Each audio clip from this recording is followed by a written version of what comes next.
How's it going, guys? And welcome to episode 52 of the Casual Gamecast, a weekly video game podcast for the everyday gamer, brought to you by the team at Casual Game Content.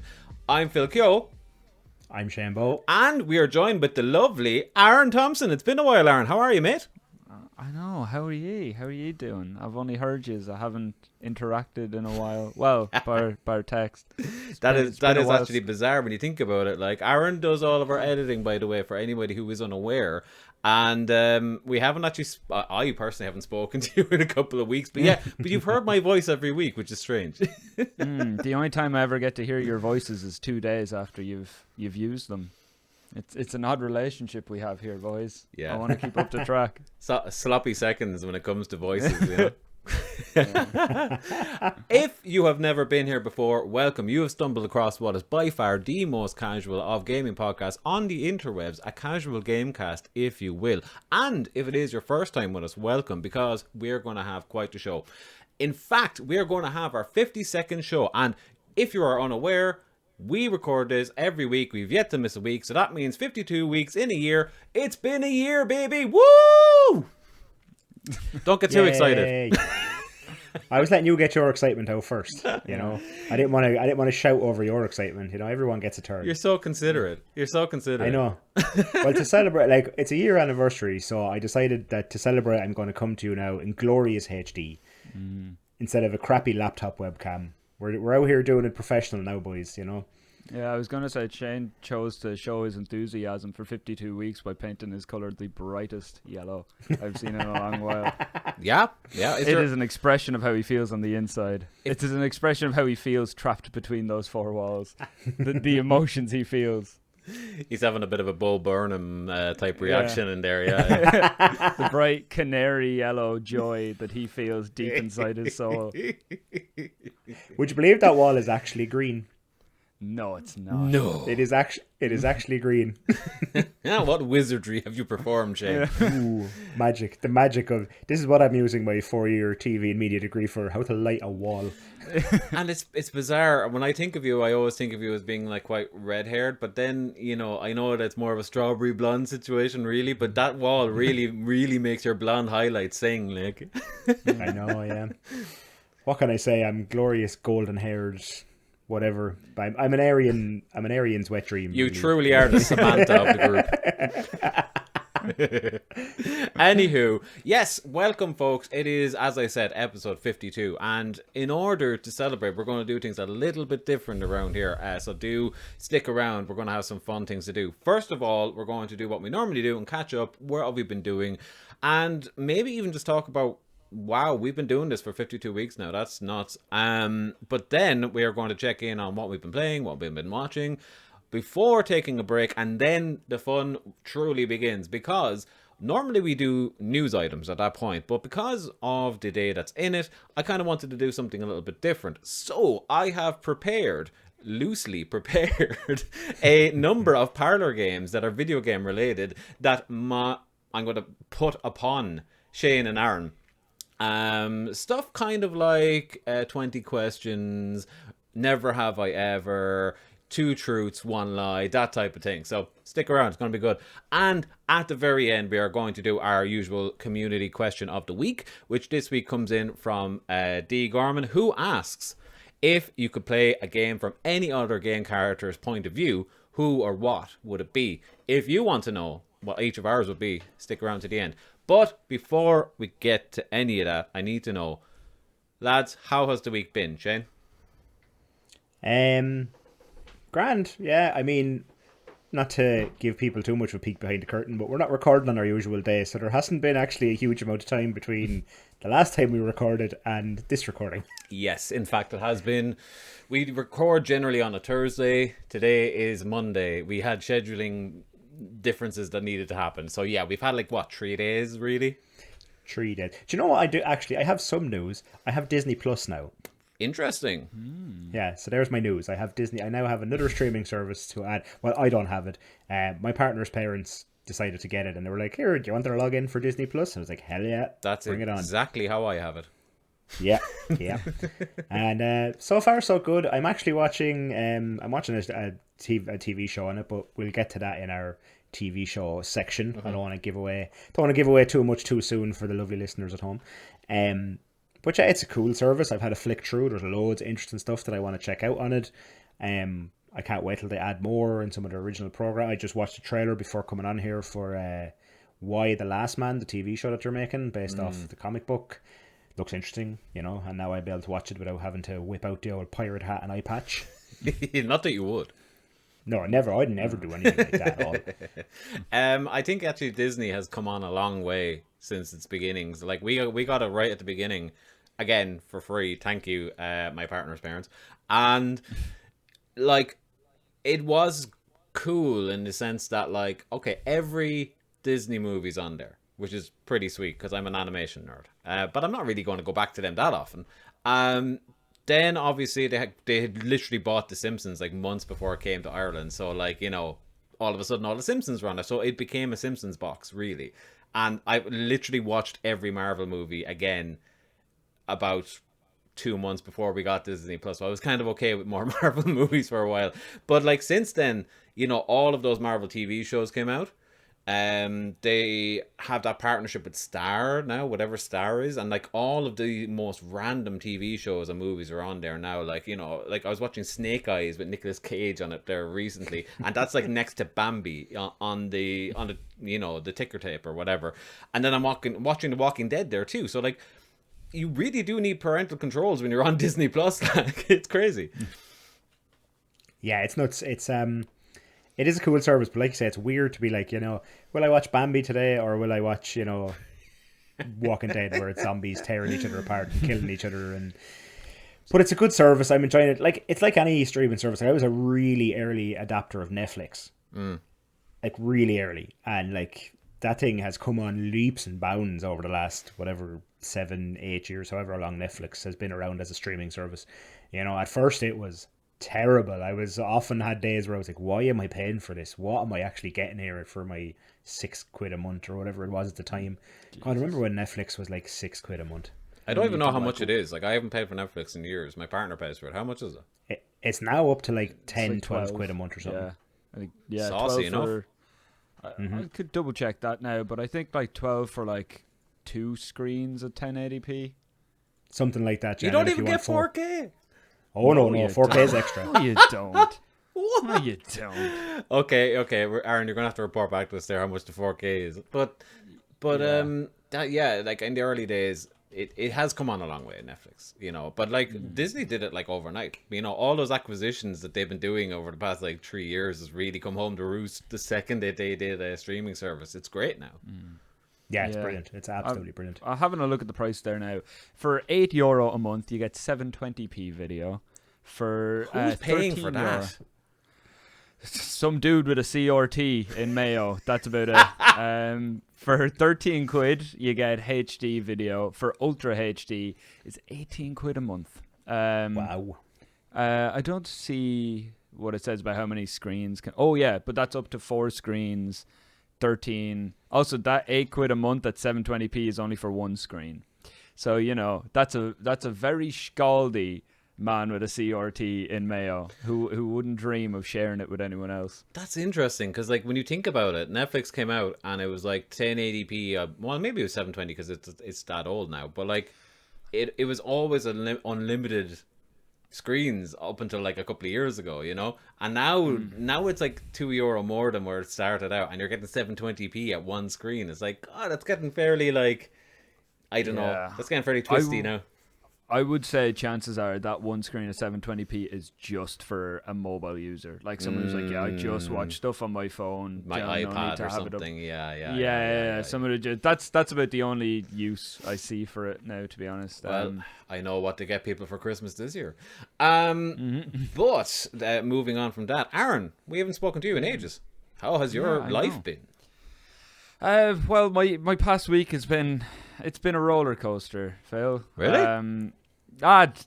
Minor inconveniences, but to me they mean the world. Okay. I know the other day I woke up with a like sty in my eye. You can still kind of see how like tight that eye is a bit. Oh, no. So I have like a little spot. It's grand today, but the past 2 days have just been like a stabbing pain in my face every time I blink, which is annoying because I do that all the time. I'm fond of blinking. Yeah, I just love me a good blink. So yeah, that's annoying. But last week, I had an issue with work in terms of pay. There was like an issue with some because of swapping departments, and unfortunately, I didn't get July's pay. So I went the entire month of July with no pay, and 2 months' wages came in last week. Felt good. That felt good to see. That was logging on one day and going, that is serotonin right into the back of my skull. I enjoyed looking at the change in numbers in my bank after seeing no change for 2 months. Been there. I then promptly launched a big order on Amazon. Now, I have thoughts on Amazon. I could do a podcast on it. I would, but I still bought a load of stuff from them. And not just that, Phil. It felt good. Yes, it felt good. I hate feeding the system as well, but like I literally got a new cushion for my seat from them today, and that's just what I got today. You know. Yeah. Oh, actually, I got something that's really cool. I got like well, it's cool to me, and maybe you like AV nerds, but I got like it's plugged in now, so I can't really pull it up easily. But I got like a 7-foot 8K HDMI cable or whatever, and it's like that thick. It's crazy how thick it is. A beefy boy. Beefy boy. I wanted to be like, see the way the consoles are behind me, which if you're in audio land, there's consoles behind me, and I sometimes want to stream, and this is obviously where I sit with my PC, so I wanted to be able to like snake my way all the way back, you know. But I could not believe how thick an AK 2.2 or 2.1, whatever the latest grade is for HDMI is. They're massive. Yeah. I was thinking about getting something similar because I was kind of thinking, for people that can't see, my bed is like there, and I have guitars at the end of my bed, but someone suggested put a TV there with like a cable that roots on the ceiling, and I can't get that out of my head now. It's just a notion I have to live with. Every day when I go to bed, I have to look at the end of my bed and not see a TV there and feel guilty about the fact there could be. But yeah, sorry, going back to getting that big Amazon order. So I part of that big order was foam. I have a drum shed out the back with drums in it, coincidentally, and so we got acoustic foam for the corners just to round out the room, gets rid of the woeful sounds and stuff. And I used spray-on adhesive glue. Now, if you want to know what spray-on adhesive glue looks like, look at my arms, because it's currently coated, all my arm hairs, in like patches. I did it very messily, and that's another thing I now have to suffer with. So, yeah, other than that, I wish there is much strange other than gluing myself to myself and waking up with stabbing pains in my face. So it's been a wonderful roller coaster of a time I've had. You truly are the Tim the Toolman Taylor of Kildare, aren't you? Pretty much, yeah. Yeah, unfortunately. So that's kind of where I've been stuck at. Just that, and I mean, stuck at. I 100% meant that. Yeah, you couldn't write it, folks. But yeah, that sounds interesting. So when's the big tape cutting ceremony for your new drum studio? It actually happened last week before anything got put into it. There's still more to go into it. I have it mapped out and ready to order, and I'm gonna feel just as guilty every time I get everything new to be thrown in there. But I mean, it'll almost be ready to go in like maybe a month. Maybe there'll be posts in the Discord, which anyone who wants to join the Discord freely can, to come see my lovely new drum room. You will not be seeing it in person. Not coming to my house, mister. There you go. Get on it, folks. Get on it. There are going to be some hot pics. Maybe to make it to our OnlyFans we keep talking about. But no, good to hear, man. Good to hear. That sounds like you've been keeping busy, if nothing else. I have done very little since we last spoke. I got really drunk on Saturday. Very drunk. I drank a lot of whiskey, and me and a buddy, he called over. Speaking of getting cool things, he gave me this as well. He's the guy that does all the bead art behind me, like.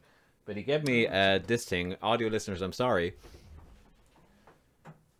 but it's it beat Gengar, Awesome. which is pretty sick. Lovely. He just turned up with it. He's like, "Hey, you paid for a pint for me there like a week or two ago. Here's a Gengar." I'm like, "Okay, good." That's class. It is That cool. is class. It is good. Yeah, And I if you love want to see that, guys, you can go to Casual Game Content on YouTube if you are listening to the audio feed, just to get that visual aid. But yeah, he came over. We had a couple of cans, and then that devolved down into whiskey, and we were playing games when we could. Rocket Knight Adventures on the Sega Mega Drive, because we were talking about it with the Allcast guys on the last episode. I was like, oh, throw that on. Man, that's one hell of a game. I know I shouldn't be talking about what we're playing right now, but man, that was one hell of a game. But as a result of all that whiskey, Sunday was a complete write-off. So I've done very little since, apart from that. Ah, sure, look, as long as you enjoyed yourself. As long as you enjoyed yourself and nobody got killed. Isn't that right? Anyway, moving swiftly on. So, lads, at this point of the podcast, we do generally like to just turn around to each other and ask, well, what have you been playing? And, Shane, I have to ask you, it's episode 52. It's the end of the year, baby, in terms of our recording schedule. Have you finished Days Gone? I've done it. I have summited the mountain. I have reached the peak. And we are finished. It is done. Yay! Hooray! Woo! Party! Take us out to Celebrate DLC. good times. Come on. Oh, God. I want you to put in some video effects now of like confetti, you know? Oh, I actually have some. I'll do that. Hey! There we go. Yeah, so I finally finished it. The ending was fine. It was satisfying. That game is just fine. You know, like we talked about with the Allcast lads last week. It does some really great gameplay things and has some really cool mechanics. Story is kind of very predictable and kind of straightforward. Your standard zombie-ish story with a few extra twists and turns. But like, after finishing it now, I am kind of sorry there will be no sequel, because I would really like to see a development of those mechanics. You know, like there was some really cool stuff in there, and especially towards the end, like we talked about before, Phil, that game just keeps introducing mechanic after mechanic, no matter how late you are in the game. And even right near the end, when I only had about 2 to 3 hours maybe of playing the game left story-wise, there was a whole new kind of system of missions introduced. And like, it's given me end game stuff to do now that the story's finished, if I so choose. I done a little bit of it just to mess about and see, and it's a bit of fun, but it's ultimately going to wear thin, I think. Yeah, of course. You know, because it's kind of like, I'm very much one of those people that when I finish a story, I don't find myself hanging around for much. Yeah. Unless it's something like The Witcher, because the side quests are so story-filled as well. Yeah, exactly. You know? But like, a lot of side quests in Days Gone are like, oh, this person left the camp to go on a supply run and we haven't heard from them. Can you go find them? You go find them. They're either dead or alive. Hooray. Yeah, you know, yeah. So screw that. But I'm done, finally. And it was long as hell, but I don't regret it. It is true. Like when I've been playing it, and again, I don't know if I will finish it. I'm right at the end though. Like I might, I don't know. But yeah, it really needed a sequel.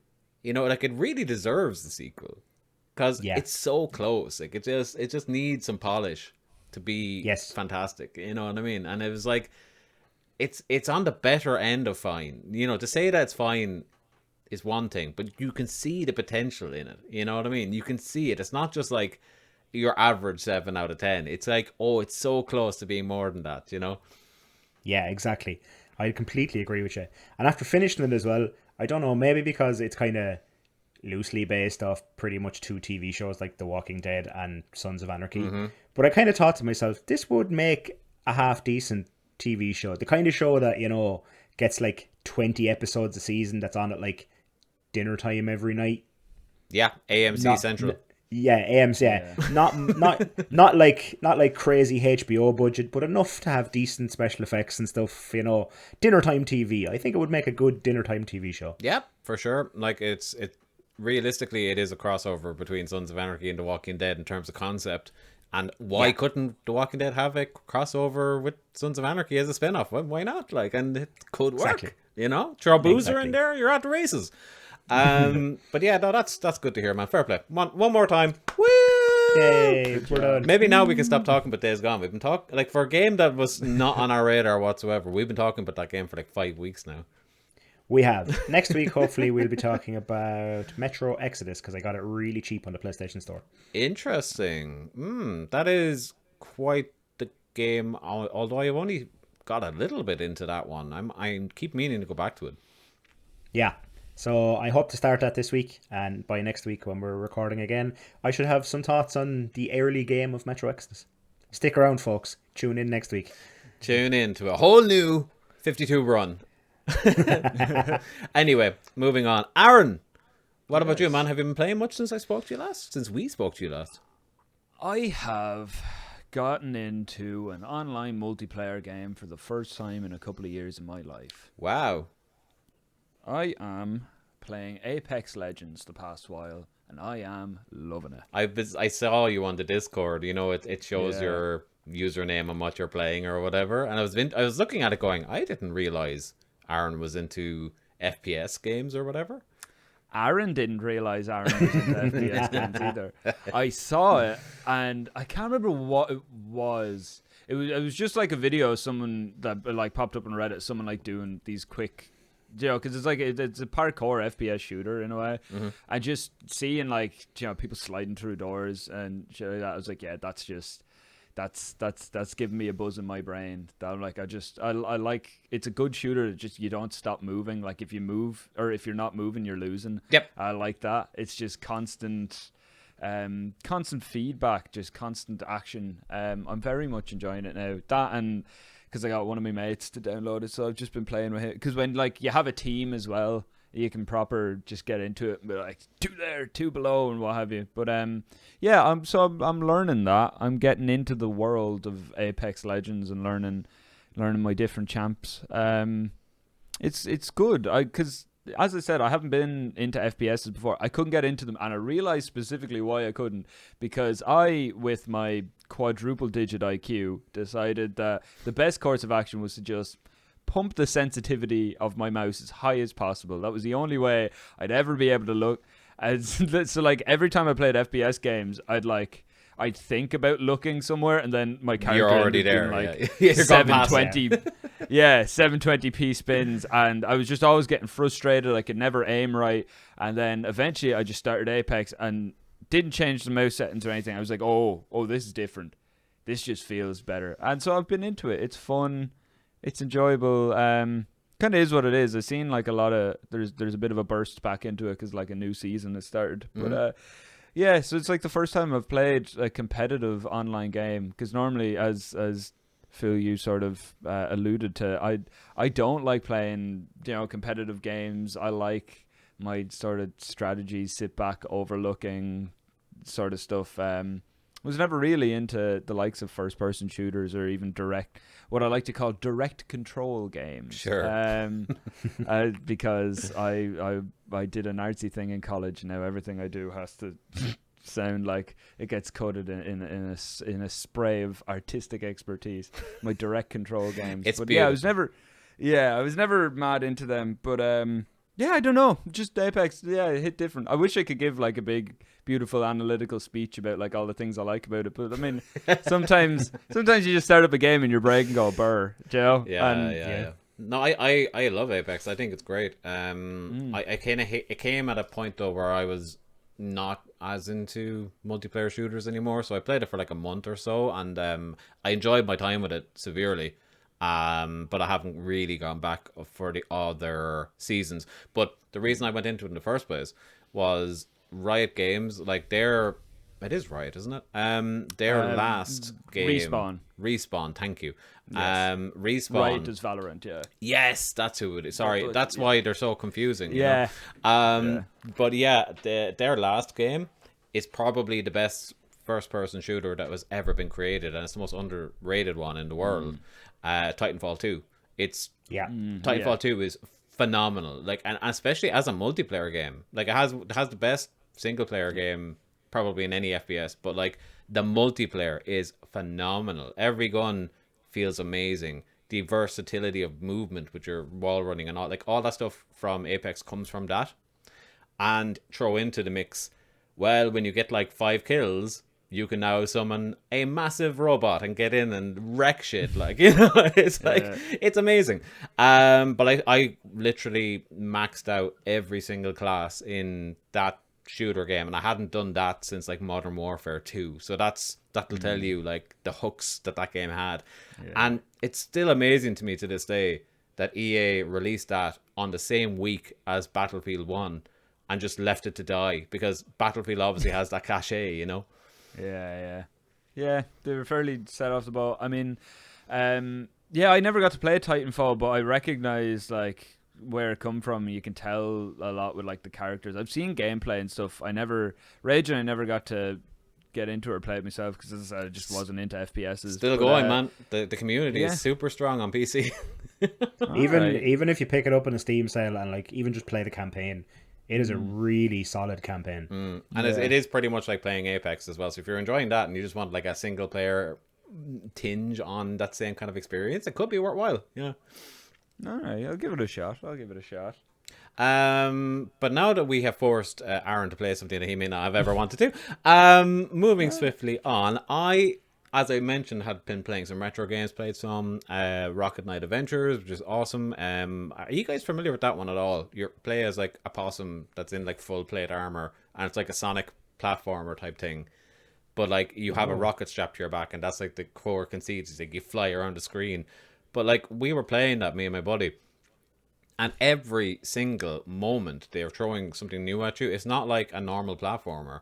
It's just like you'll go from one end of the screen to the other for like a moment, and then you're killing people or pigs as your enemies in this along the way. And then all of a sudden it's like this bizarre boss fight will come up. And then you'll do another little bit of platforming, and then a bizarre boss fight. And it's like there's always these mad things happening, and you never get a second to like rest. And it's really intense, but really fun. Highly recommended if anybody has the means to get into that. But the main thing I have been playing since we recorded last, and I played it immediately after we recorded last, was Hades.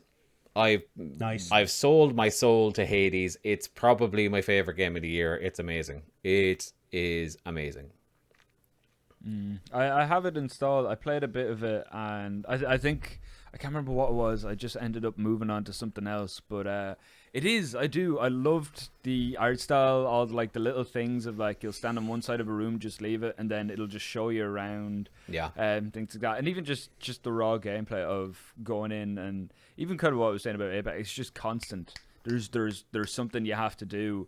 And it's one of those games where after you play it, even for like an hour or two, you just end up, your brain shuts off. It's like driving on a motorway. You just know what to do, and then you just end up getting the highway hypnosis all the way to the end. It's great. Like I don't really enjoy roguelites generally, or roguelikes, or rogue games, or any variation on that system. I don't generally jive with it, because like I can understand why hardcore gamers like it, but like the whole idea of like you die and you start from the beginning never has appealed to me. However, this has enough hooks in it where, you know, every time you die, you go back to the beginning and you're in hell, and you're there with your dad, Hades, and you're there with all these other characters that are super well written, and they're really interesting. Like Supergiant just do characters like no other. Like they're really, really cool.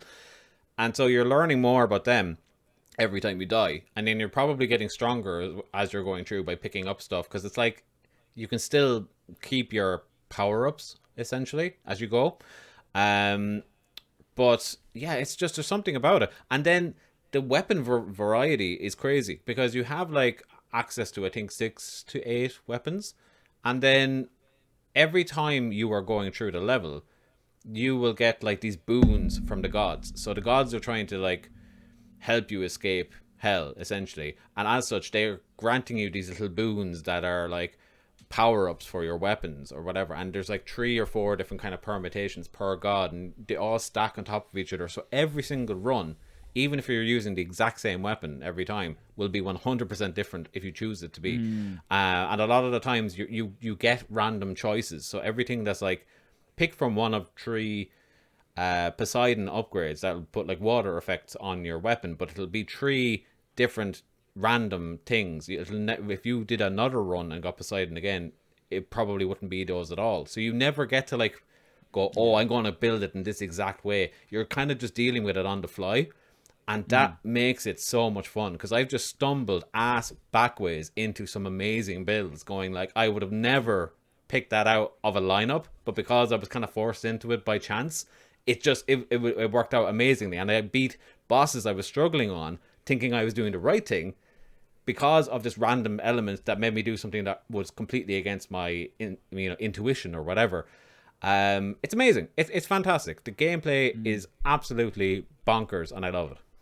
Yeah, it's like gambling in a way. Those like boons that you get, the way like, oh, just next run I'll get a good one. Yeah, next run. It is. And like, even sometimes you'll just end up, unfortunately, through random number generation, you'll just have something that just means you won't be, or like it'll be such a struggle to progress. Your like 3 upgrades just won't work with each other, and then sometimes you get something, you look at an enemy, he's dead. Like it's just one of those things that like, and so every time you play and you die, you're like, no, next run will be better. It does something in your brain. I won't get onto it, but I think it's like the same thing as like, do you know if you're ever scrolling through like Twitter or TikTok, you're like, no, the next video is going to make me laugh. Next video will be the best one. It's the same thing with Hades. You're like, no, the next one's the one, bro. I'm telling you, bro, I've got it. I know it's going to be deadly. I'll get it this time. I like the way you bro with yourself, like, this is your internal monologue, like, I got it, bro. Yeah. We got this. I swear. But yeah, I've had Hades on my Switch since Christmas, and I said to myself I wouldn't play it until I played the other Supergiant games, and I played through Bastion, and I played through Transistor, and I never got around to Pyre, but I said, to hell with it. Now it's on Game Pass. I'm going to, even though I own it on Switch, I'm going to play it on the more powerful console. And yeah, it's amazing. I'm going to be glued to that until Ghost of Tsushima comes out, I imagine. So we'll see. But that is that. Guys, do you want to talk very briefly about what we've been watching, maybe, Shane? Yes, so I already mentioned I got Disney Plus. I have been watching a couple of things. The first one is The Strain. It's an FX series that was produced and directed and written by Guillermo del Toro. It's about vampires and stuff like that.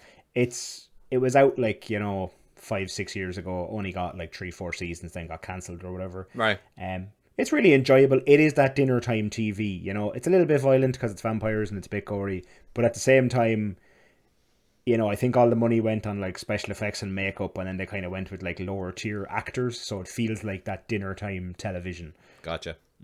Yeah. Which I really like. The only other thing I'm watching as well, which is back on TV, which I'm delighted about, is MasterChef Australia, because I love watching cooking shows. Very good. Yeah. That's funny, actually. I don't have it down on the docket, but I can talk about some cooking shows too. But tell me about MasterChef. So MasterChef is, you've probably seen an episode of MasterChef at some point in your life. 24 odd amateur cooks go in the hopes that one of them will be crowned MasterChef. Oh yeah, we get the concept. It's just more so what has you so excited? Well, number one, I love cooking shows. Love watching cooking shows. Don't know what it is about them. I like to cook, so I like watching cooking shows. What gets me really excited about MasterChef Australia is this is the exception to the rule of MasterChef television, because there's a MasterChef for every country. MasterChef Australia is on 5 nights a week. Wow. Yeah, it's on Monday to Friday, 5 nights a week, and it runs from August to Christmas.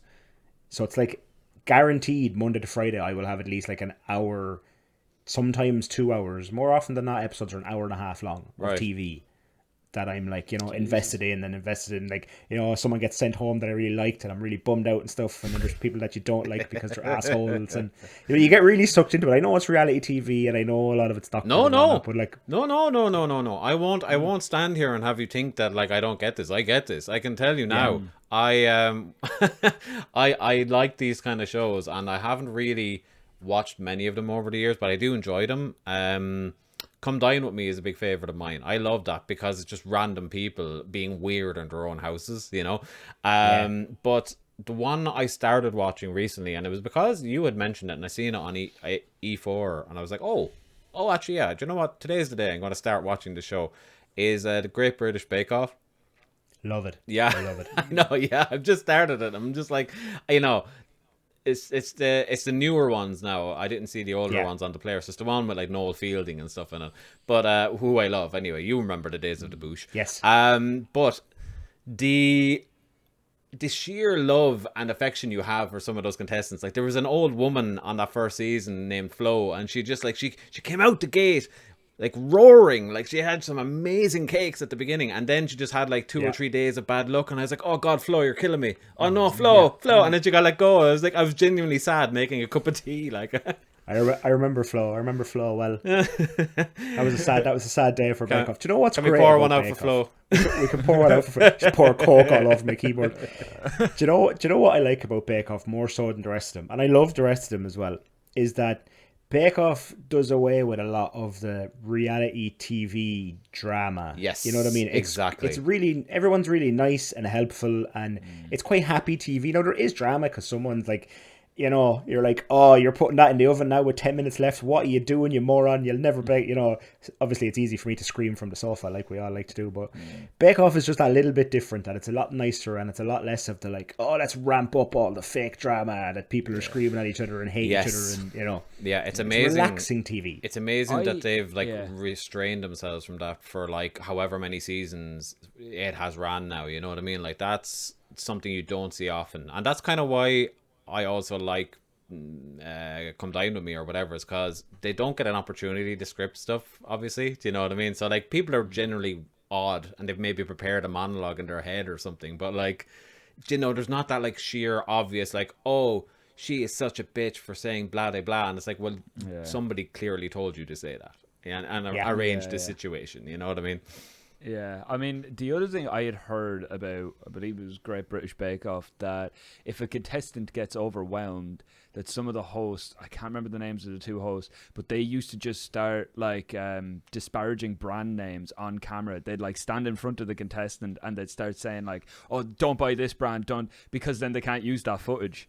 Like, like, brilliant. Yeah, so that way, like, you wouldn't be broadcasted crying on TV. So the contestant would come in and be like, oh, I don't know what to say now because we could get in shady waters. But, like, they just come out and they'd be like, oh, don't listen to this podcast. Don't listen to the Casual Gamecast. Yeah. Which that's the original BBC hosts, Mel and Sue, and they did used to do that, and they also used to just stand on camera and just swear profusely if someone was crying. So then they couldn't use the footage. Like, so just a poor contestant to be bawling because her cake fell or something, or his cake or whatever, and then they just come over and start going like F this and F that, and you know, and then there's the footage is unusable, so they don't get to be all embarrassed on TV. It was really nice. That is awesome. Bake Off is nice. Like, even the new hosts, like Noel good. Fielding and them, like they do, you know, like if somebody's like having a panic attack or something's like going wrong, like they're up in the mix. So, like there's a couple of times I see Noel like grabbing the, you know, like bowls and fucking mad shit or whatever, just bringing it over to the person to try and help them out, even though like you'd imagine in the rules they shouldn't be interacting, but it's like it's loose enough to allow niceties, you know what I mean? And that's cool. Like. Yeah, really cool. I love it. I can't get enough of it. I'll sure. keep you updated week to week now on MasterChef and what's going on, because I'm going to be watching it from now on until probably Christmas. Okay. So every time we do what we're watching, there's going to be Shane's MasterChef update of the week. Okay. Well, I don't want that to run too long either. So how about you just come on every week and tell us what was the coolest thing on MasterChef this week? Okay, cool. Okay. We'll meet in the middle. Aaron, have you watched anything cool? I tell you what I watched the other night there, because I've been meaning to watch for ages, and then I saw it was finding on Netflix. I watched Neil Blomkamp's Elysium. Oh yes, yeah. I like that movie. I thought it was all right. I think it could have been way better. I think the big problem was that Matt Damon was in it, and they shot it to make sure you knew Matt Damon. It was the Hollywood blockbuster, and I guess just like after seeing the likes of like District 9 and Chappie, seeing like the stuff that Neil Blomkamp can make, it wasn't like his film. Like the world in it, you can tell he had a hand in it. The world he built, the way he showed it off, unbelievable. But yeah, you could just tell, like the entire time I was watching that film, I could just tell there was money behind that editing, where they were like, yeah, cut out that line, just put in this one because it's better for a trailer. Stuff like that like really annoyed me. Then yeah, in terms of like the film itself, I thought it was all right. Like I wasn't upset, but it was one of those things where like, oh, this would have been like so much better if it was an indie film. Yes, you know what I mean? I completely like the fact I got the big name probably ruined the Pretty potential much, of the yeah. film. They were like, we need to milk this for as much audience revenue as possible. And it's annoying because it kind of shows, because you can tell all the little details in the back. Like, there's so much stuff that goes on that doesn't get mentioned, but like you still pick up in terms of like, you know, like the security measures, stuff on screens and stuff. So there was a lot of care and effort put into it, but then you could tell like at some point, you're like, that was not how he delivered that line. You know, you could just tell they're like moving in and like re-editing scenes badly, which annoyed me because, especially given like his past as I said, with like District 9 and Chappie, like he can make some unbelievable films. And yeah, he went from District 9 to Elysium to Chappie, and it was kind of like District 9 blew up, everybody loved it, so Hollywood got involved and was like, we need you to make a Hollywood movie. And then Elysium happened, and then he went back and did something like Chappie. That's a much better movie because it's much more restrained. You know, yeah, exactly. It is. It's shot like, it's just, you could tell like they're all shot or like, especially Chappie and District 9, just the way they're shot, the way the world's shown to you, and you can tell, especially with Elysium, like it's just from the get go. You're like, this is like I'm trying to think how to. There was a word to describe it. But yeah, it's like all the lines are like delivered in a way, it's like he's shown in a way. Even like the music cues, like the whole film just looks like a collection of like, if every scene was a trailer for the film, if you know what I mean. Yeah. Yeah.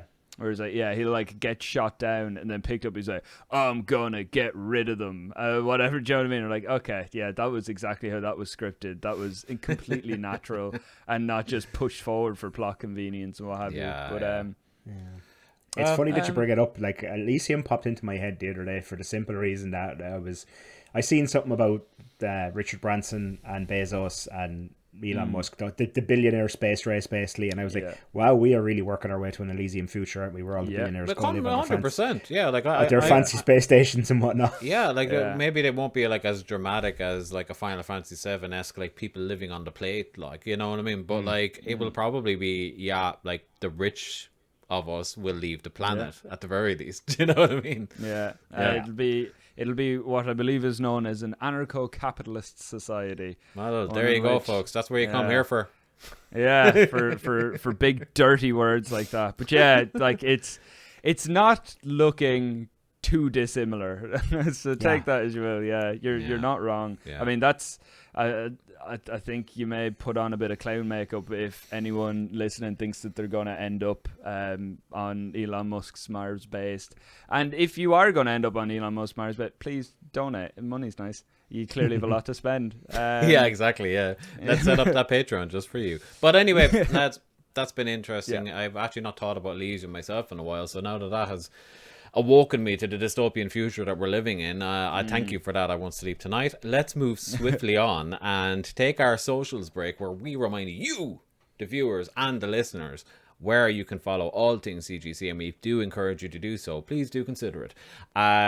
When we take that, then we're going to come back and we are going to play some parlor games before answering our question of the week. So Shane, Aaron, with no further ado, for the 52nd time, play that thing.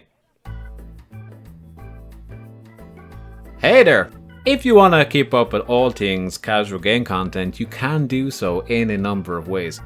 The easiest way to do so is to follow us on all of our socials at Casual Game Co. Not content, because you only get 15 characters, but hey, what can you do? At Casual Game Co. That's at CASUALGAMECO. Can't be any simpler than that. On Twitter, on Instagram, and on Facebook. And when you're at Facebook, look for the group, the Casual Game Community. It's a good bunch. We're going to love you. Come on by. If you could do us a massive favor, like the podcast, review the podcast, and just tell a friend about the podcast. It goes a long way. And you can find all of our content on podcast forums, wherever you get your podcasts, by searching for Casual Game Cast. Thanks again for all of your help and all of your support. It means the absolute world to us. Now, back to the show.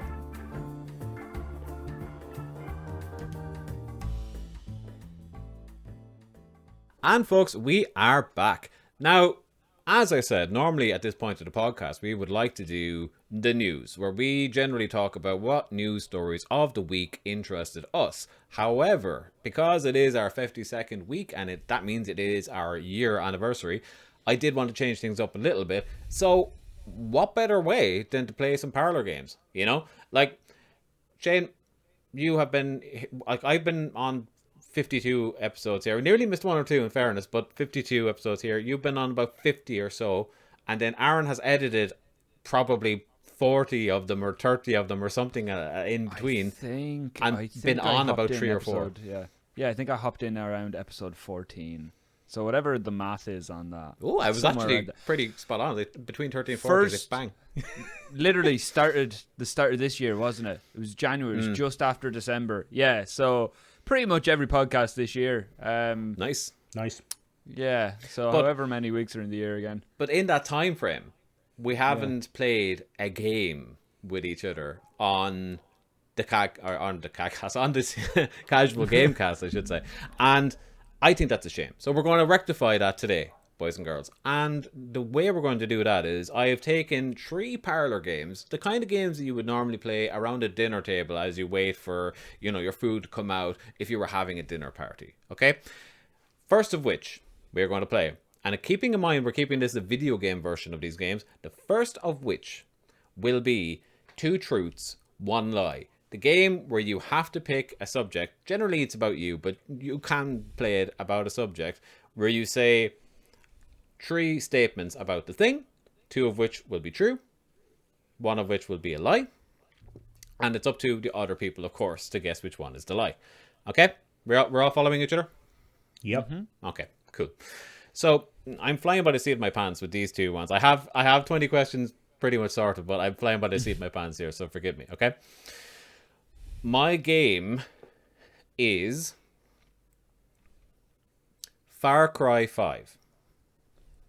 Okay? Okay. We're familiar? Yes. Okay. So, my first statement is in Far Cry 5, I flew an airplane into a bear. Okay? My second statement is in Far Cry 5, what did I do with that again? I rode a jet ski into an alligator. Okay? A lot of animal abuse. That's Far Cry for you. Yeah. And lastly, I'll change it up. So, lastly, in Far Cry 5, I drove an 18-wheeler truck off of a mountain and landed upside down upon my co-op partner. Okay? 3 statements. Of the 3 of them, which one was a lie?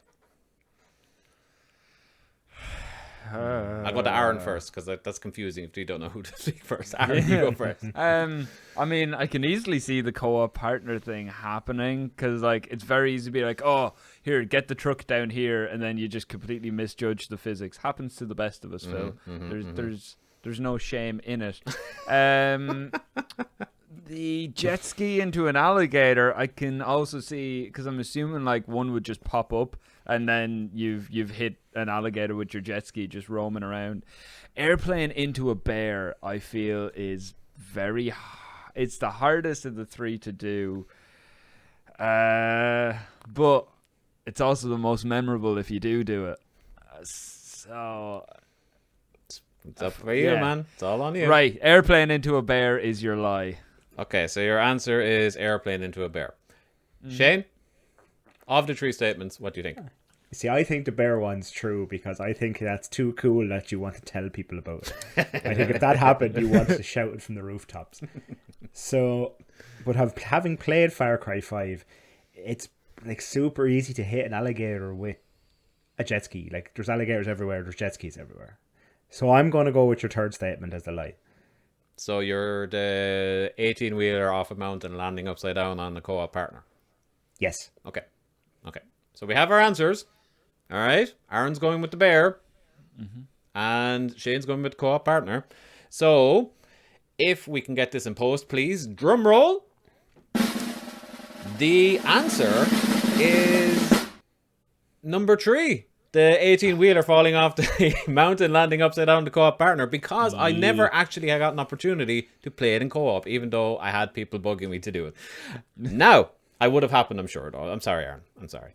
The bear thing, yeah, that was a bizarre thing where I was fighting somebody up in a dogfight or whatever, and then I got hit, and the thing spun out, and there happened to be a bear attacking another NPC, and it just... But anyway, moving swiftly on. Shane, can you think of any game where you can give us 3 statements? So, when you brought this up in the green room, I prepared one. And it's slightly different. It is gaming related, but it's slightly different. So this is 2 truths and a lie, Shane's Nintendo edition. Interesting, being a Sega kid. Yes, exactly. So, my first statement. I have never played more than an hour of any Zelda game. Never, like any Zelda game? Any Zelda game. Okay. Second statement. I have never played a Metroid game. Ever. Like not even an hour. Ever. Okay. Third statement. I have never actually owned a Nintendo device. And that's from NES to Switch, including all the handhelds. In all my years on this earth. Okay. What do we think? Who's going first? You pick. Well, Aaron got to go first last time, so we'll give it to you, Phil. You go first. Okay. So, never more than an hour of Zelda. Never played Metroid at all. And never owned a Game Boy or a Nintendo product. Sorry, that was just the first one I thought of. And I'm looking at it.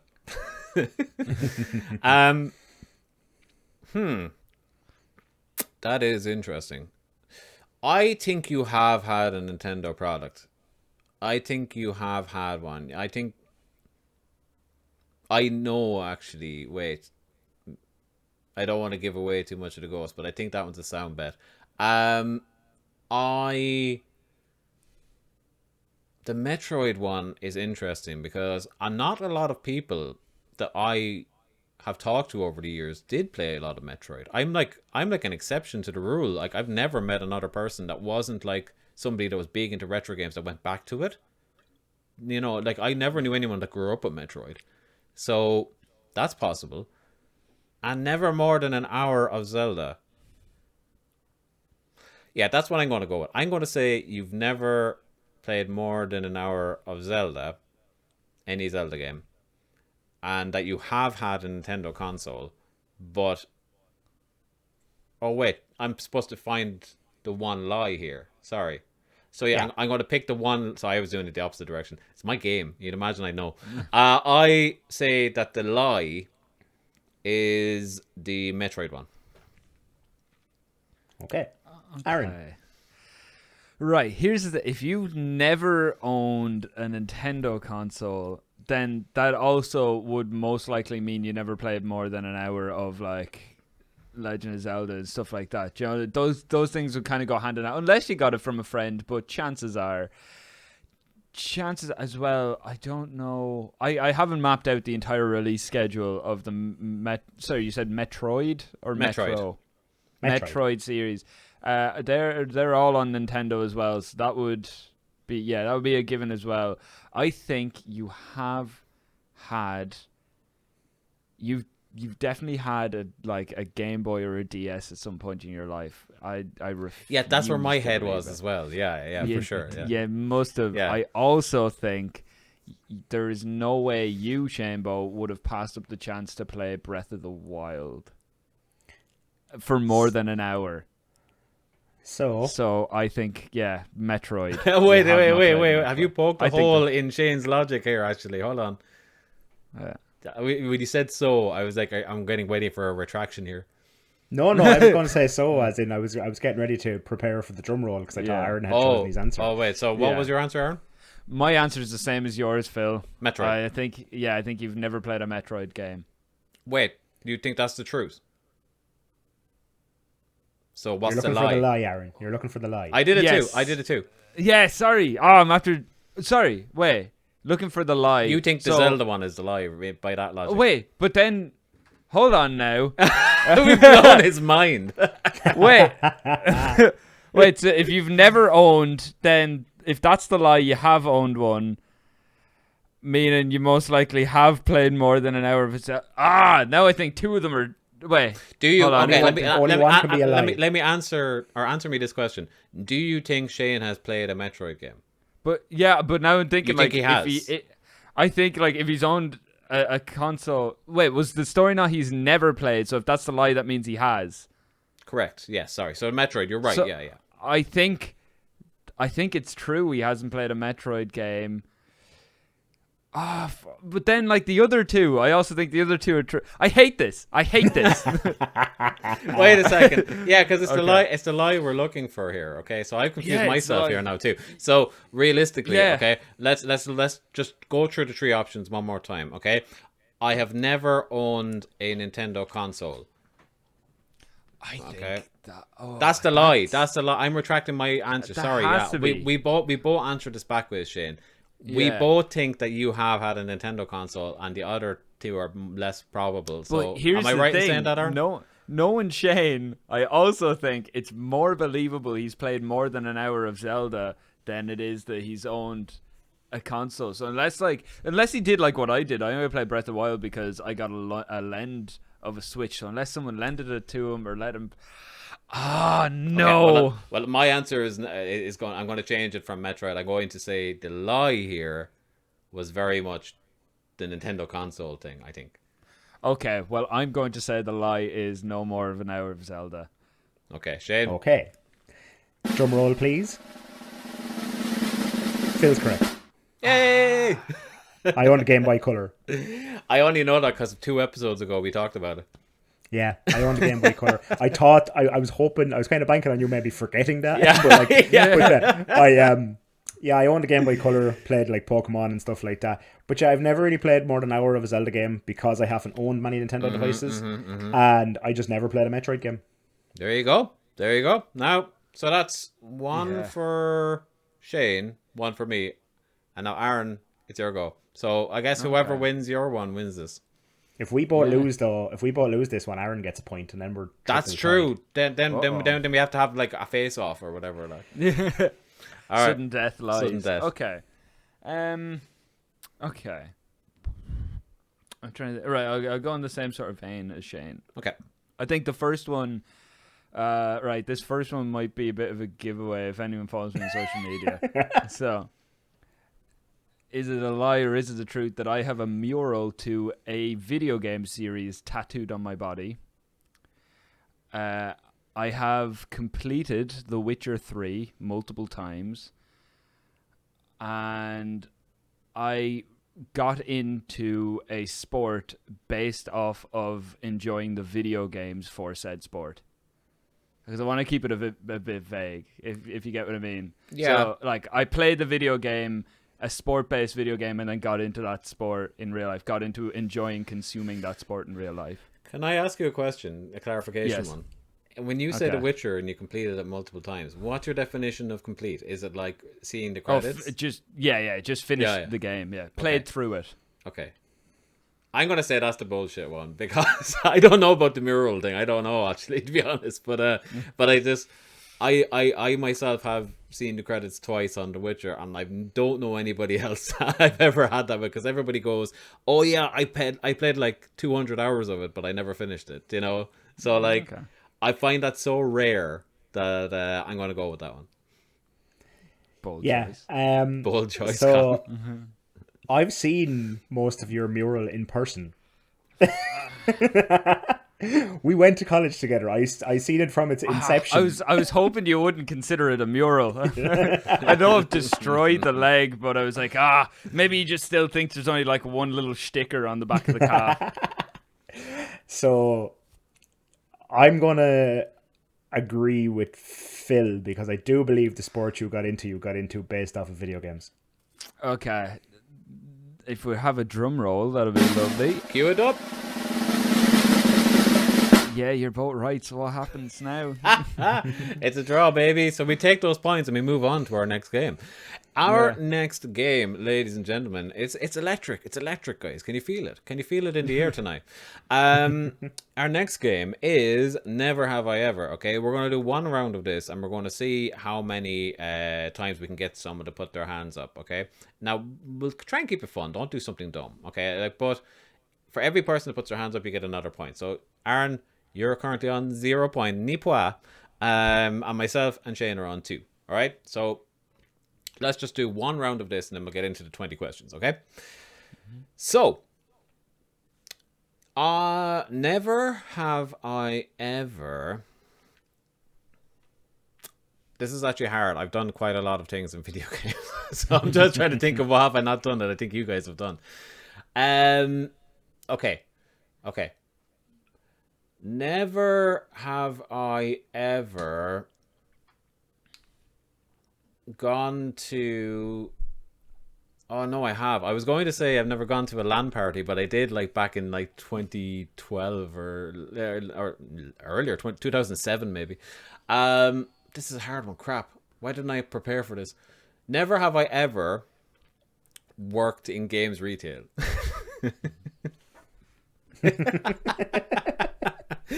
I knew that was at least 1 point. Like I assume Aaron, you didn't.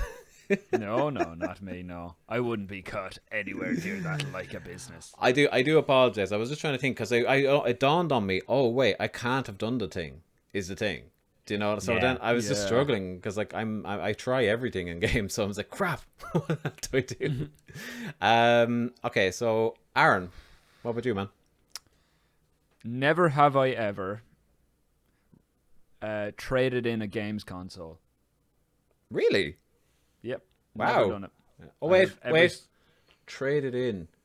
Does traded in mean it has to be in like GameStop or? Oh no, I know I have done it in GameStop actually. Yeah. Yeah, me too. Yeah. All right. Yeah, I still own every single console I've ever bought. I've hoarded them. Wow. My Wii, my 2 slim PS2s, and my 1 regular one, my PS4. Like, that's about it. The reason I had to ask was I was like wondering if I sold a console to somebody, did that count? And then I remember, because I never would have traded in a console into GameStop or something, but I did do it once for my PS4 Pro with my old PS4. To get, do you know what I mean? So that's what happened there. I nearly did it once with a DS, and then literally while I was at the counter realized I just lost the charger for it years ago, and he was like, "Yeah, that's like a very important part of the DS." We're like not taking that in. Nice brick. Good call. Yeah, yeah, it's a good call. You should get your manager to give you a promotion. You were working for that company. Anyway, Shane. Never have I ever thrown a video game controller in frustration or anger.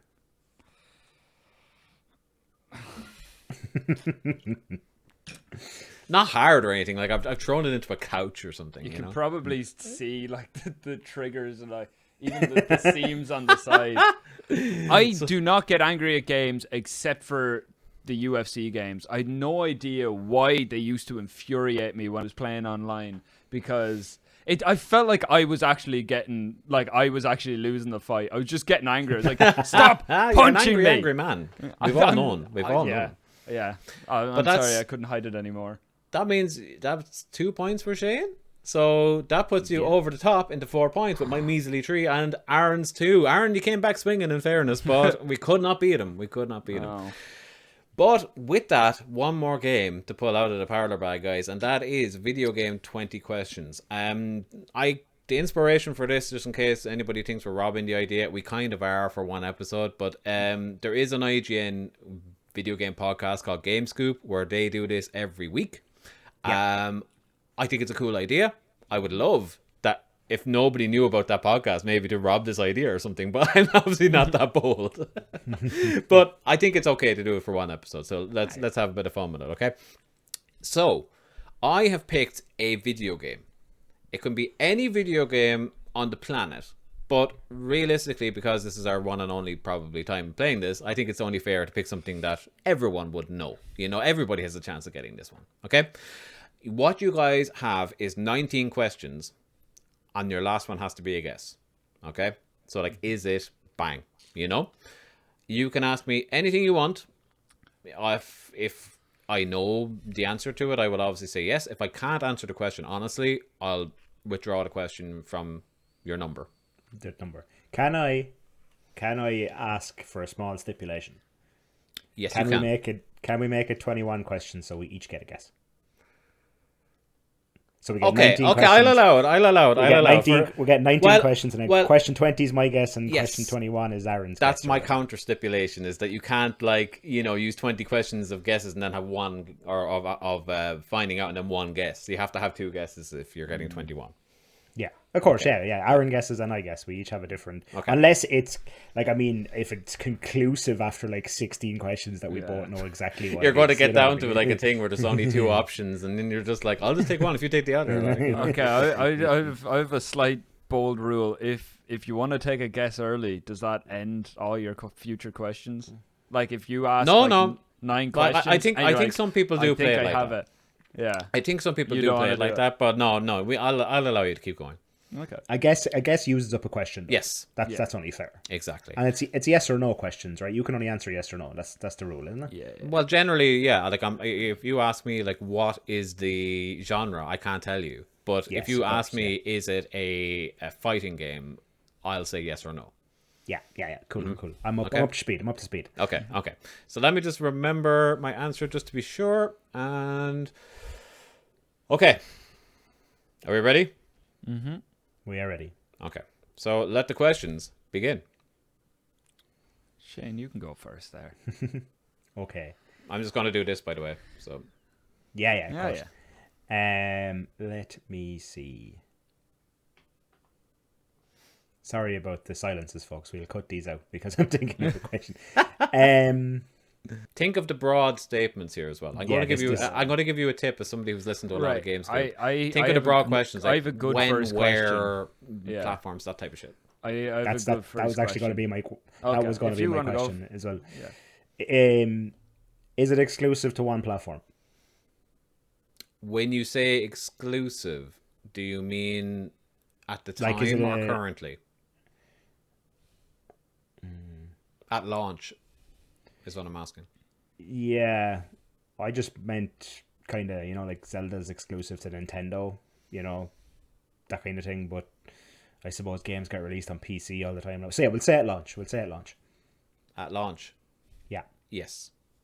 Okay. Is it by an American games company? No. Was it exclusive to Sony at launch? No.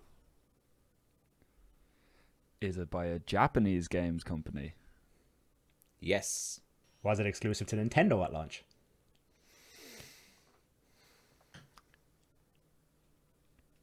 There's a reason I have to think about that.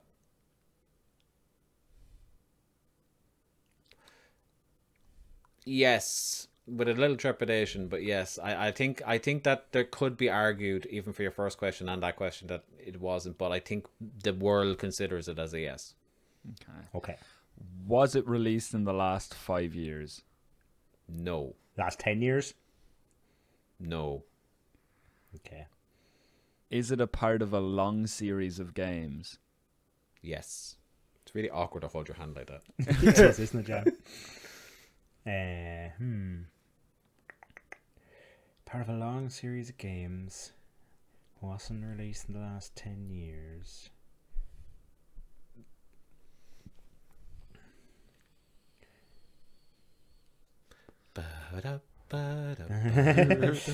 Don't worry, we'll cut all this out. There might be some jump cuts in the video, but we'll cut all this out. Let me see. Was the game released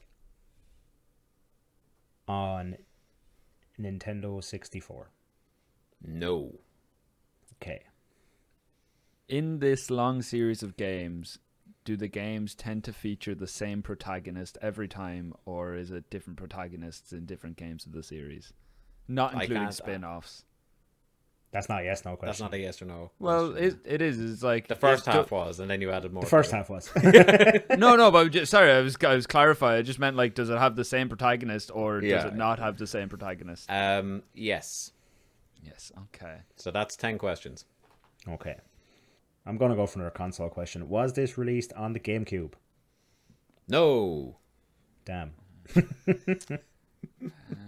I'll give you a tip here as well. Try and go general with your questions. Try and take your question and ask yourself, could I ask that in an even more broad way to try and hone down, not necessarily picking console by console or whatever, but maybe going by a generation or something. Does the game series tend to cross genres between games? As in, like, could one game be like more of an action game and then one game be, do you know what I mean? Yes or no? No. Okay. Keeping in mind everything has spin-offs. The game in particular is in a series, but it has... I can't say much more than that. Yeah, that's fine. That's fine. We get you. Thank God we have Shane's beautiful HD thing to look at now. Just watching his ponderous face. Is it a platforming game? Yes. Okay. We've narrowed down the genre, Aaron. We're getting places. Is it a 2D platforming game? Yes.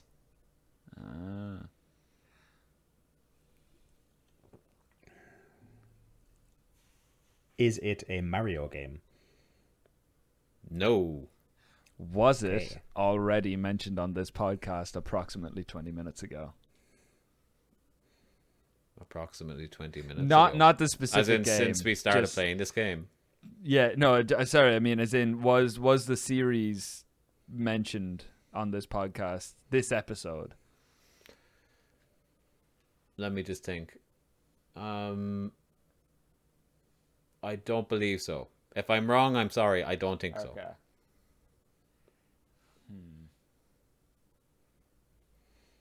Platforming games are considered kind of Nintendo exclusives. I'm going to put down my little finger rather than that because it's like killing me to keep it up. Yeah. What Nintendo platforming games are considered Nintendo platforming games could there be? I think I have an idea, but like it's that last question that threw me. But I think that might be my fault for just asking a stupid question. No, that's a good question because if we mentioned a lot of games throughout the podcast, you can automatically say, well, that's your pool right there, you know. Yeah, of course. Well, like, look, if you think you have more questions that might narrow down. Yeah, you don't have to go back and forth. You can. Yeah, no. Do these series of games tend to take place in space?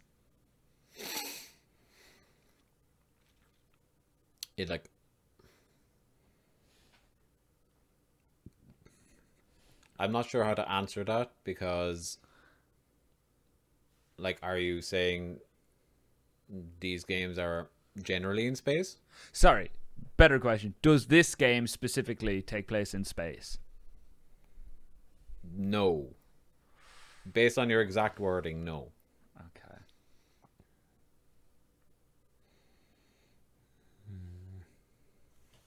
I'm still trying to think, did we mention it at some point? I don't think we did. I was thinking in Shane's Two Lies. Or Two Truths, One Lie. Yeah. I gotcha. I went with like Nintendo Edition, Two Truths and a Lie. Well, that knocks off two games straight off the thing there. So yeah. It also leaves a lot very open. by the way, you have two questions and then two guesses left. Yeah. No, I got very. So make them count, guys. Make them count. You're very close, though. You're knocking on the door. Are you a human protagonist? No. So you're some kind of animal or monster or creature or alien or something. I'm just trying to think, should I give you a hint or is that defeating the purpose of the game? I won't. No, I won't. No. I think I think any Eagle Eye watchers will probably have guessed this by this point. Loser. I think I'm ready to make a guess. I don't even think I need another question. Well, we have one left, so Aaron, do you want It's up to one? Aaron. Do you want another question? Yeah, because I think you know what game series was on my mind. I think I went so far down that river, convincing myself I was right that I'm now stuck for That any happens. other answers. Yeah, That that happens. I've shut off the. I think Shane should make his guess. Okay, so like I'm just gonna stop all of my hands. So like now Yeah, you're just gonna stop take a all. guess Yeah. each. Okay, Yeah. So I'm going to say Mega Man. you are right, sir. Well done. Hey. Now, would you have gotten that if I hadn't said the eagle-eyed watchers thing? I To be fair, immediately when- looked at the beads. Yeah. Yeah, when you said eagle-eyed watchers, I scanned all those beads and went. And then when you said non-humanoid, I was like, wait, but Mega Man. And I was like, no, wait, he's actually a robot. He's a robot. He is a robot, Yeah. indeed. And that's what I was just trying to think. Like, did we mention Mega Man at the beginning of the podcast? No. And Yeah, I couldn't remember. I was thinking it was Metroid.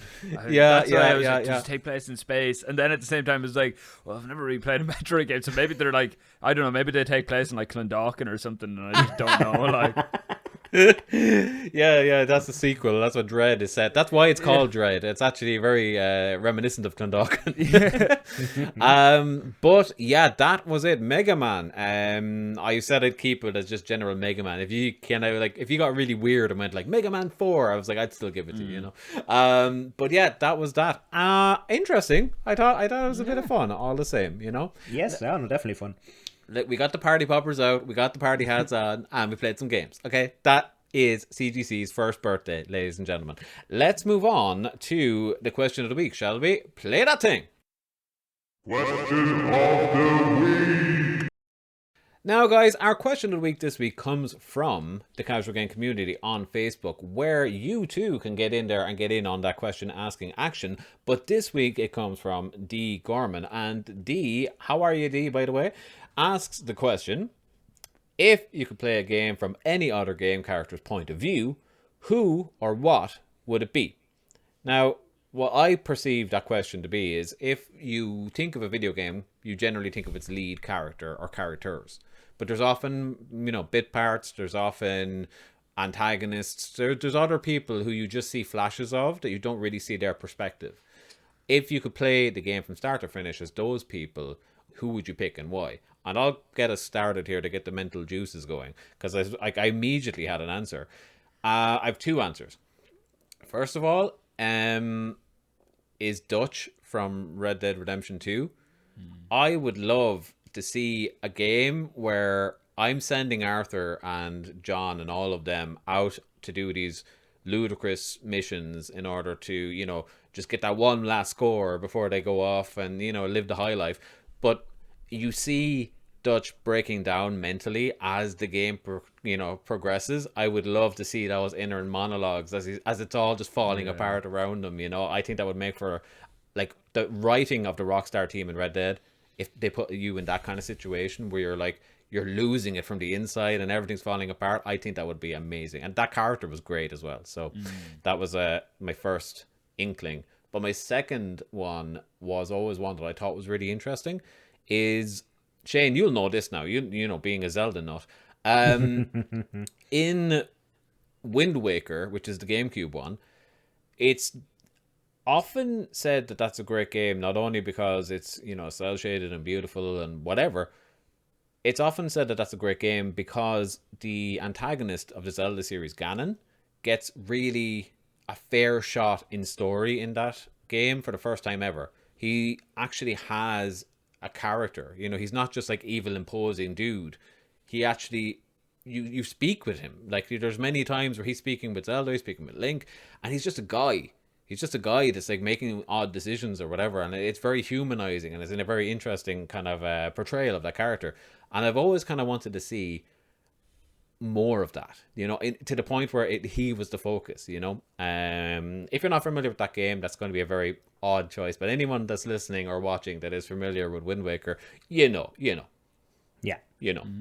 But that's my two answers. Aaron, what would you say? I'm gonna go for. I think it would be interesting to see almost the recountance of the story of The Last of Us, but from Tommy's perspective after he separates with the rest of them. To go off, build that big fortified community. Like what? I get there's times where it's mentioned about how he got in that situation, but I'd like to like play through it and see him like gathering up the troops almost in his Walking Dead scenario, putting his little tribe together, how they ended up with like a massive concrete fortress.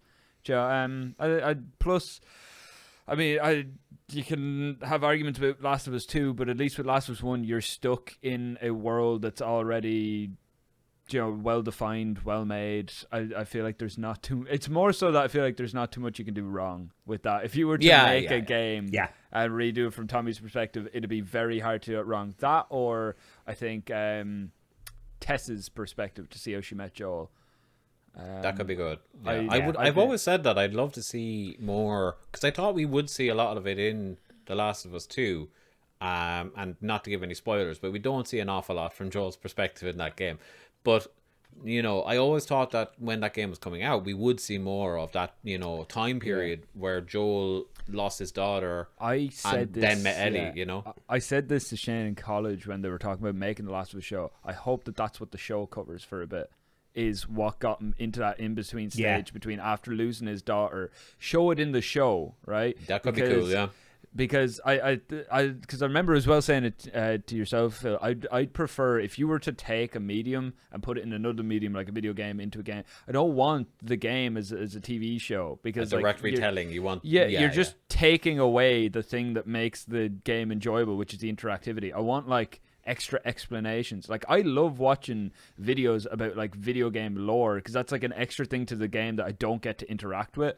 So like if you're making a TV show about a video game, use a part of the story that doesn't get any gameplay ability. Do you know what I mean?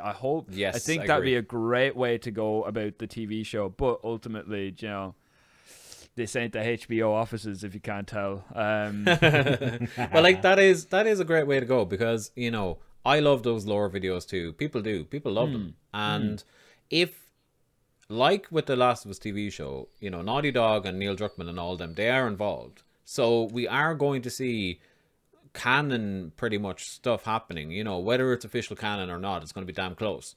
And that's kind of where these shows need to go. They need to work with the developers and go, we need canon stories that we can add into this. Do you know, like we need to build on the lore here. We don't need to make this 6 hours of story into 30 hours of content. There is a world there anyway, because when he starts when he first meets like the leader of the Fireflies, and like they know each other. Like there is a world that clearly has happened between that big break at the start of The Last of Us before you get. I think they definitely were planning on doing it at some point, or at least in the future they're going to do it, because I played through, as I said last week, the first 2 or 3 hours of The Last of Us 2 again on the PS5 to see how it looked, and I got to that like big pivotal reveal at the beginning of the game, and I was happy enough. I didn't want to play the whole thing again, but all the way through up that, you hear Ellie talking about how Joel and Tommy did some stuff. They were through some shit back in the day, and it comes up a bit, and it's kind of like, I know, fair enough, they're setting up Tommy and Joel's relationship for good reason, but like at the same time, they reference it so often in the first game and the second game, you would imagine that at some point we were going to see these stories, but no, it's a great answer. It's a great answer. Brilliant answer. Shane, what about you, man? Similar to yourself, Phil, I've always thought an interesting concept would be to play a game from the perspective of the villain. You picked a very nuanced, well-written character. Mine can be well-written at times, but I would love to play a game where you are like the Joker, and Batman pops up as your boss fights every, couple of hours into the game or whatever. Sure. You're out there trying to fuck up Gotham and get Batman's attention, and he shows up as a boss fight every now and then, instead of the Joker being the boss fight against Batman every now and then. Sure.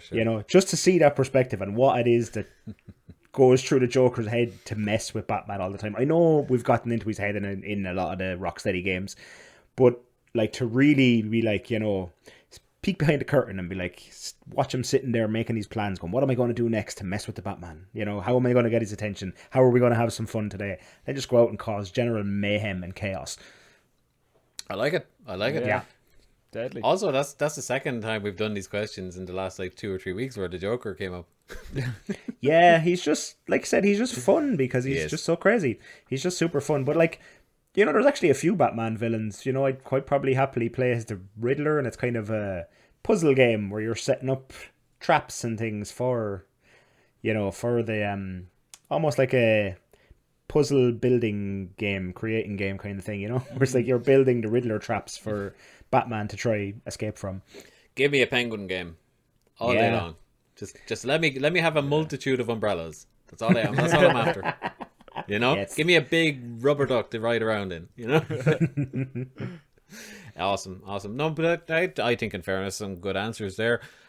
D, I hope we got to the core of the issue there. But if you at home have any additions, if you think that we messed up this question, if you think that there was just something on the tip of your tongue that you thought we would say and we just didn't get there, do feel free, pop over to the Casual Game community where that question was initially asked. It's pinned to the top. And if you don't want to go there, go to our Discord where you can just shout at us directly. You find that as a link in the description below. But guys, that has been it. Welcome to year 2 of the Casual Gamecast. As of next recording, we are in year 2, baby, and oh my god, does it feel so good to be in the terrible twos. But Shane, I have to thank you for a year of service. Good man yourself.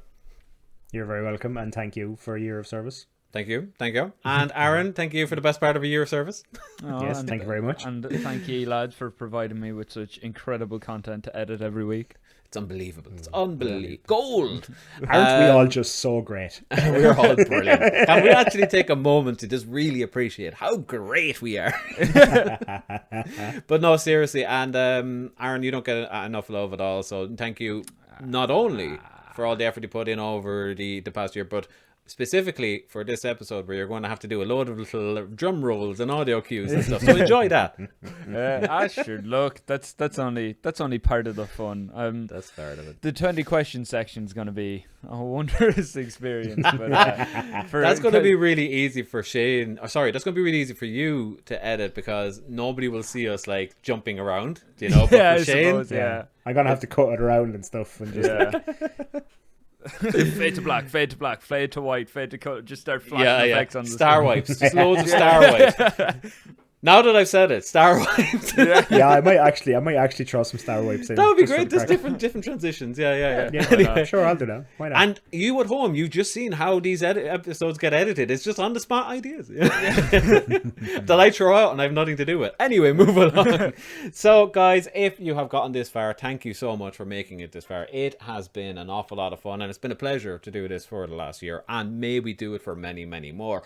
If you could do us a quick favor, it would be really appreciated. Do like the podcast, do subscribe to the YouTube channel, do tell a friend, do give it a like, do all of those types of things. It would take probably a moment. I realize everybody has, you know, their own value on time and everything, but if you get an hour of entertainment out of us a week, a like, a subscribe, and all that type of stuff goes an awful long way, and we thank you from the bottom of our hearts for it.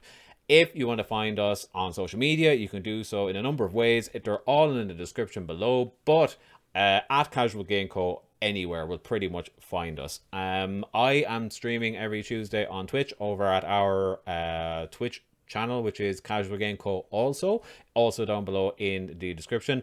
And we are currently doing GTA 3. Part 2 should be up by the time you hear this. So do pop by on Tuesdays at 8 p.m. GMT and we will have a good old time. But with that, guys, it is time to say goodbye. Let's say goodbye one after the other. I'm going to say it, then Shane, then Aaron, and then we'll all do it together in a big, lovely choir, okay? So, goodbye. Goodbye. Goodbye. Goodbye. Goodbye. You have all been wonderful for 52 weeks. Thank you. Take care. And most of all, stay casual. Bye.